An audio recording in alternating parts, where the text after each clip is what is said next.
Bom. Professor, ontem o Trump fez esse discurso aí, que foi o mais longo da história do presidente dos Estados Unidos, 100 minutos, e eu quero voltar ao tema inicial dessa conversa sobre realidade versus ficção, guerra cultural, propostas e o que eles colocam na mesa lá para criar essa sensação de que está sendo feita alguma coisa.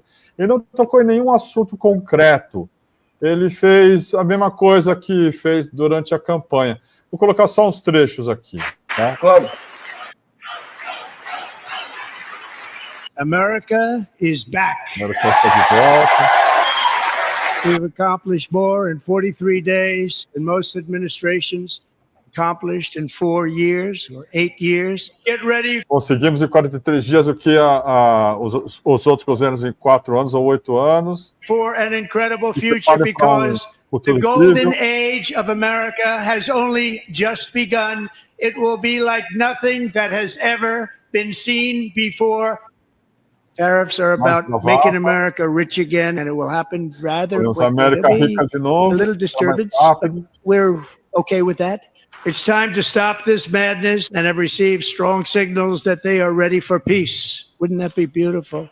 The poison of critical race theory from our public schools, and I signed an order making it that there are only 2 genders. Territory to the immediate south of our border is now dominated entirely by criminal cartels that murder, rape, torture, and exercise total control, working with everybody involved to try and get it.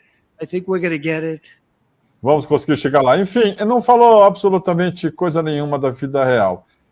Mas é disso que se trata, professor. E como combater isso? Cai por terra definitivamente aquela ideia lá da economia estúpido, do assessor do Bill Clinton, não tem mais lugar para a realidade? Ou é isso que você está falando? A gente precisa propor uma outra realidade. É isso, Kiko. Vamos lá. Eu estava brincando com o Pedro, Kiko, nos bastidores, que você e o Pedro têm comigo uma dívida impagável. O Pedro vai ter que leiloar a coleção de mangá da década de 60. Você vai ter que vender a sua mansão no Morumbi, Kiko, para saudade. E ele tem mansão mesmo, tô brincando. Porque ontem à noite, preparando a nossa conversa, eu assisti na íntegra o discurso do Trump. Durante 1h40 eu assisti o Trump, com todas as suas bravatas para preparar a nossa conversa. Vamos lá, então. O discurso do Trump, ele é um discurso de campanha. A tal ponto que, no princípio, era tão absurdo que um deputado democrata pediu impeachment e o presidente da casa, que é um republicano, pediu para que a segurança o retirasse do plenário. Em protesto, muitos deputados democratas saíram do cenário. O senador Bernie Sanders, depois de alguns minutos, foi embora furioso, dizendo para os repórteres: eu não vou perder meu tempo com esse conjunto de asnices. O Trump anunciou que ele disse, very soon, que o canal do Panamá voltará a ser norte-americano. E disse, nesse momento, o Marco Rubio, que seria o ministro das Relações Exteriores, o equivalente, está tratando disso com o presidente do Panamá. Pouco depois, o presidente do Panamá deu uma entrevista dizendo que nunca ele tratou do assunto com o Marco Rubio. Eles estão falando de outros temas. Ele disse que a Groenlândia, que ele apoiaria o separatismo da Groenlândia. Há uma pesquisa que foi divulgada, um percentual elevado dos groenlandeses não desejam se tornar norte-americano. E o primeiro-ministro da Dinamarca reiterou o que ele já havia dito várias vezes. A Groenlândia não está à venda e não existe possibilidade imediata de separatismo.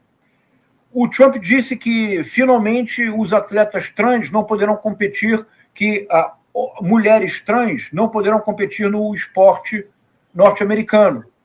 Eu vi uma pesquisa recente, a porcentagem...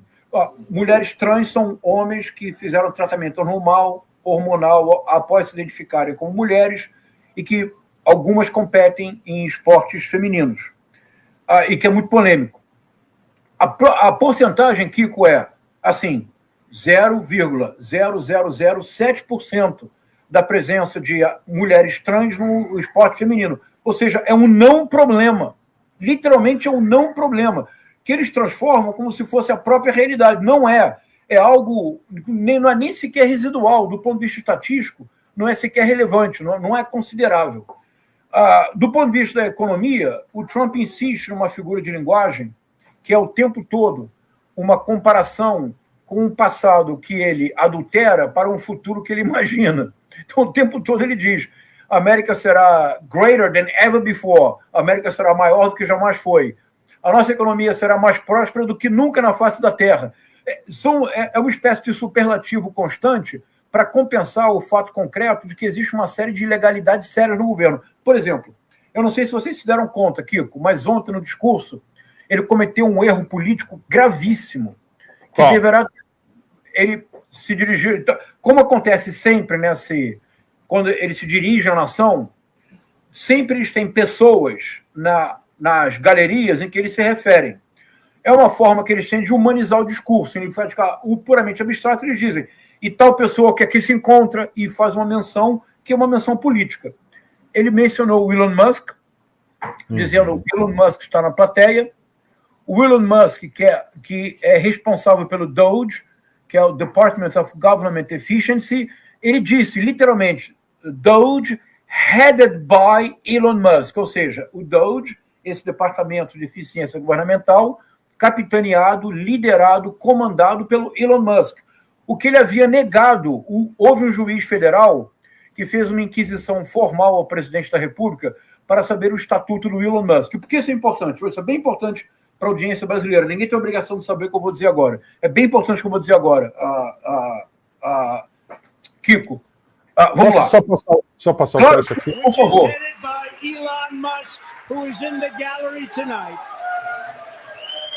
Vocês escutaram, não é? Those headed by who is in the gallery tonight. Por que isso é importante? Veja, o Elon Musk... desculpa. A Elizabeth Warren, ela se deu conta e já está... Você viu que ela se deu conta? Foi um grave... Por que foi um grave? Vamos lá. Aí fala, he doesn't need this. Ele não precisa disso. Qual é o estatuto do Elon Musk hoje nos Estados Unidos? É ambíguo. Ninguém no governo americano tem o poder que ele tem. Esse departamento de eficiência governamental... Aliás, eu anunciei aqui numa live com você, Pedro.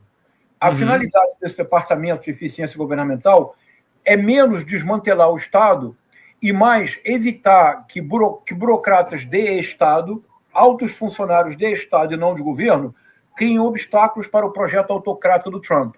É um objetivo ideológico, né? É isso. Ideológico e institucional. Imaginemos que um alto funcionário recebe uma ordem. Ele diz, não, desculpe, mas a Constituição não me permite. O Trump e o Elon Musk já disseram. Esse funcionário será demitido do serviço público. Porque na primeira gestão do Trump isso aconteceu muitas vezes. Então a função do DOGE é fazer com que a burocracia estatal se curve ao projeto autocrata do Trump. É isto. Perfeito. Agora vamos lá. Qual é o problema? É que o Elon Musk é um ministro informal. Como assim informal? Ele tem todo o poder, mas não existe uma portaria de nomeação do Elon Musk. Por que não existe, Kiko, uma portaria de nomeação do Elon Musk? Conflito de interesse? Não, porque também, mas esse é o terceiro ponto. Primeiro ponto. Ele teria, como o Robert Kennedy Jr. e todos os outros, de passar pela sabatina do Senado. Claro. 2, você só passa pela sabatina do Senado se você entregar a íntegra da sua declaração de imposto de renda. 3, identificando voluntariamente, o que é muito importante na lei americana. Isso é importante, de novo, a audiência brasileira não tem que saber. Há um princípio na lei americana que é o princípio da leniência. Quer dizer assim, eu fui aluno, dei aula nos Estados Unidos. Se eu chego nos Estados Unidos e digo, eu sou o rei do Brasil, se eu coloco no documento oficial, eu sou o rei do Brasil, ninguém vai me pedir um atestado, um certificado, mas quando descobrirem que eu não sou o rei do Brasil, eu estou acabado, Kiko, acabei. Eu não existo mais para aquela instituição. Então, se eu disser, eu tenho doutorado em Stanford, não vão me pedir o diploma, como se pede no Brasil. Mas se ficar comprovado que eu não tenho, acabou minha vida. Então, o Elon Musk, se ele for nomeado, ele precisa voluntariamente apresentar possíveis conflitos de interesse. São muitos. a fortuna do Elon Musk não existiria sem um Estado americano, Kiko. Me expresso mal. Uma parte desta fortuna. Porque o Elon Musk recebe aproximadamente por dia algo em torno, acredite no que eu direi agora, 100 milhões de dólares do governo americano. Como assim?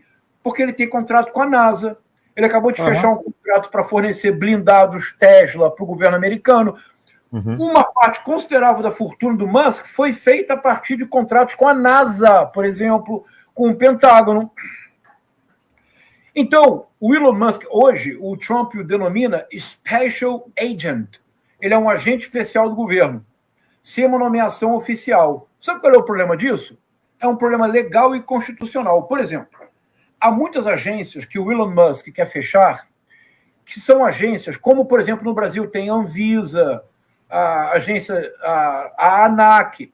Há muitas agências que o Elon Musk... É isso, olha só. Tá vendo, Kiko? Isso é conflito de interesse, Kiko. Muitas dessas empresas processaram o Elon Musk por problemas no prazo de entrega, etc, etc. Todos esses burocratas que processaram o Musk, ele vai demitir. Como o Trump já disse que fará com juízes que foram contra ele, disse que serão demitidos do Serviço Federal. Pois bem, então, uma agência criada pelo Congresso, nos Estados Unidos, para que haja uma agência como as nossas agências de regulação, Anvisa, ANAC, ela não é criada por ato executivo. Ela é criada pelo Congresso. Pela Constituição norte-americana, uma agência dessa pode ser desmantelada completamente? Pode, se o Congresso votar. O Executivo não pode desmantelar uma agência criada pelo Congresso. Há uma agência muito importante, que é a chamada Agência de Proteção ao Consumidor e Atividades Financeiras, que foi criada pelo Barack Obama em 2011, a partir de uma ideia de uma então professora de Direito em Harvard, a Elizabeth Warren, esta senadora que apareceu tuitando depois de ele dizer que o Elon Musk é o head do Doge. A ideia desta agência é uma agência independente, autônoma, cuja finalidade é proteger o consumidor americano de fraudes bancárias e fraudes imobiliárias, como a que levou à crise mundial de 2008. Foi uma agência criada em 2011 para regular essas ofertas. Qual é o principal alvo do Elon Musk e do Trump? Esta agência. Mas ela foi criada em 2011 por uma lei do Congresso para proteger o consumidor. Ela não pode ser desmantelada pelo Elon Musk. Agora, eles podem. Qual será o problema? Se, por exemplo, 100 ou 150 funcionários públicos demitidos se reunirem e contratarem uma firma de advogados poderosa nos Estados Unidos, será o maior processo da história contra o governo americano. Isso é quebra de contrato. Veja, eu sou professor titular da UERJ. Em 2017, eu era professor da UERJ e era presidente da Associação Brasileira de Literatura Comparada. Nós estávamos há 5 meses sem receber salário, porque o pesão tudo fez para destruir a UERJ. Como presidente da Associação Brasileira de Literatura Comparada, eu tinha que organizar o maior congresso da área da América Latina na minha universidade. Várias universidades em solidariedade me ofereceram o campus, porque a UERJ não tinha condições de fazê-lo com 5 meses de atraso. Mas eu sou tinhoso. Eu falei, eu vou fazer aqui e vamos fazer o maior congresso da história da associação. Colocamos 4.000 pessoas na UERJ. Coletamos 3 toneladas de alimento, que foram dadas as toneladas de alimento para os funcionários terceirizados e funcionários técnicos administrativos. Porque professor tem mais gordura para queimar, mas funcionário técnico administrativo não. Todos receberam bolsa, como é que chama isso? A cesta básica. Abriu o congresso, eu peguei o microfone e disse, como presidente da associação, disse: este congresso com sucesso que está tendo é a prova concreta de que a UERJ não é um problema, a UERJ é a solução. O problema é o governador, que agora está tentando destruir a UERJ, mas que em breve passará férias no resort, no famoso resort Bangu 1, 2, 3 e 4. As 4 pessoas se levantaram e aplaudiram. As autoridades me disseram, o senhor não pode falar isso. Depois, então, eu vou repetir. E em breve, o governador Pezão, que está tentando destruir esta universidade, estará na prisão pelos seus crimes. Dito e feito, a UERJ se recuperou, voltou a ser entre as 8 maiores universidades do país e o Pezão passou 2 anos na cadeia. Percebe? Por que isso? Eu sou funcionário público, eles não podem deixar de me pagar. É quebra de contrato. O que o Elon Musk está tentando fazer nos Estados Unidos é inconstitucional. uma agência criada pelo governo, pelo Congresso, só o Congresso pode desmantelar.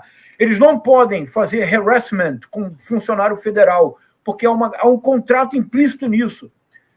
Kiko, anote o que eu estou dizendo. Em breve, nós veremos alguns dos maiores processos da história dos Estados Unidos contra Elon Musk e contra o governo federal norte-americano.